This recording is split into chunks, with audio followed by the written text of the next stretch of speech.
Well, tributes are pouring in for legendary producer Quincy Jones, who's died at the age of 91. Not only was he the producer of Michael Jackson's Thriller, Bad and Off the Wall albums, he also produced Frank Sinatra, Ella Fitzgerald, Duke Ellington, Ray Charles and Aretha Franklin, plus big band jazz, bebop, gospel, blues, soul, funk, quiet storm, R&B, disco, rock and rap, and was the force behind the charity single We Are the World, which raised money for the Ethiopian famine. You take a listen to one of the songs he produced, the biggest selling album ever, Thriller.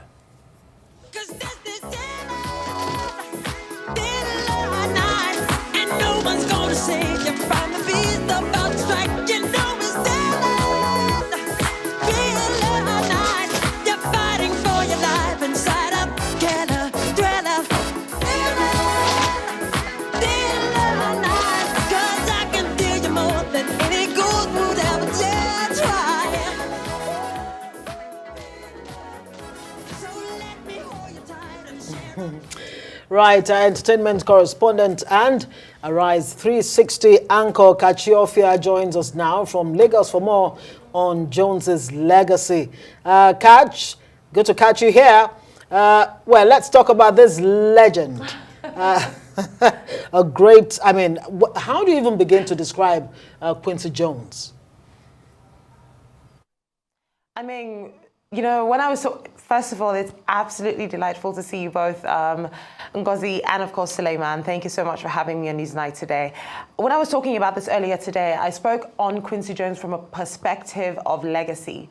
Now, one thing that Quincy Jones' legacy will be remembered for is the art of connecting, which is something that I would say the creative and cultural industry has greatly missed out on. The art of just knowing how to mix with people and how to relate with them.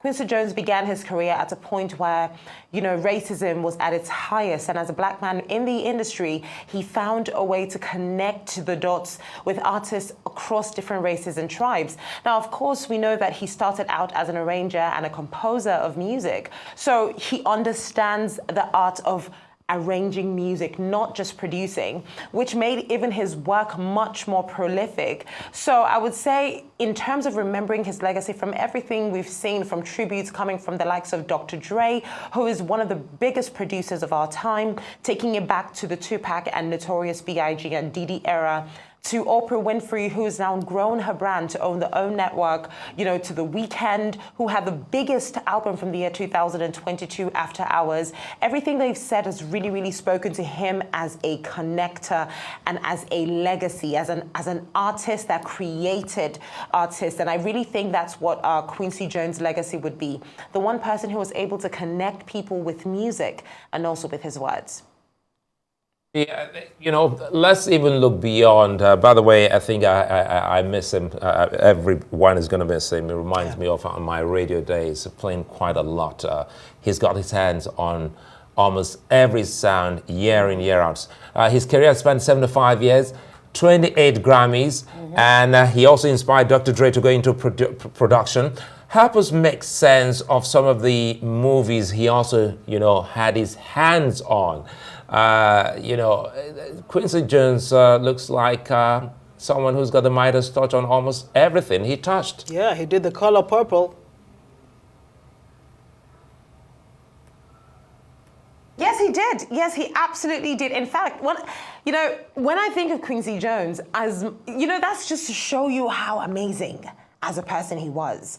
You know, obviously he did some of the best songs. You know, he did absolutely amazing work when it came to music. You know, from producing the greatest album of all time, Michael Jackson's Thriller, and other bodies of work as well. But if we're going into the work of film, like you rightly said, in 1985, he delved into The Color Purple. That movie had 11 different Oscar wins as well. That was a huge feat. And then we all remember when we see Will Smith, how did he really become Will Smith as we know him? What shaped and formed him? It was all about the Fresh Prince of Bel-Air. We all remember how, you know, and this is a story all about how my life got twisted upside down. And the whole, you know, lyric into that intro, the Fresh Prince of Bel-Air ran as long as it did, and it's maintained his legacy as one of the timeless pieces that also accentuates black culture, you know, from the world of television. So his hand was deep in the world of film as well. We've seen tributes also coming from the likes of Steven Spielberg, who's also exemplified in what I've just said, the fact that this man was an ardent film lover and he paid attention to the art that was filmmaking as well. So he's one person that will greatly be missed. But again, I will still take it back to everything he's done, curating music and bringing people together. We take it to We Are the World and the caliber of artists we had at this time. Now, we don't know the relationship between these artists. You know, we don't know if they were best friends. We don't know if they were all people who communicated and, you know, were besties. If we're going to learn anything from the music industry that we see today, it is not the easiest thing to get artists together. But he got all of them together. Lionel Richie, he got Michael Jackson at the center of that, you know, particular single. So it was a Diana Ross, as you would see. He was a connector, and it extended beyond the world of music. It extended into the world of film. The fact is, Quincy Jones had such a grasp on the industry, on the entertainment industry, that made him one of the greatest entertainment executives Thank of you. our time. Honestly, Kechi, it's a fine place for us to leave it, and I look forward to having you back here in Abuja so that we can especially to talk more about this and link it to what's happening back home here in Nigeria. Right, let's leave you with We Are the World, that iconic song where he was able to connect artists under one roof to produce this classic. Good night. Yeah.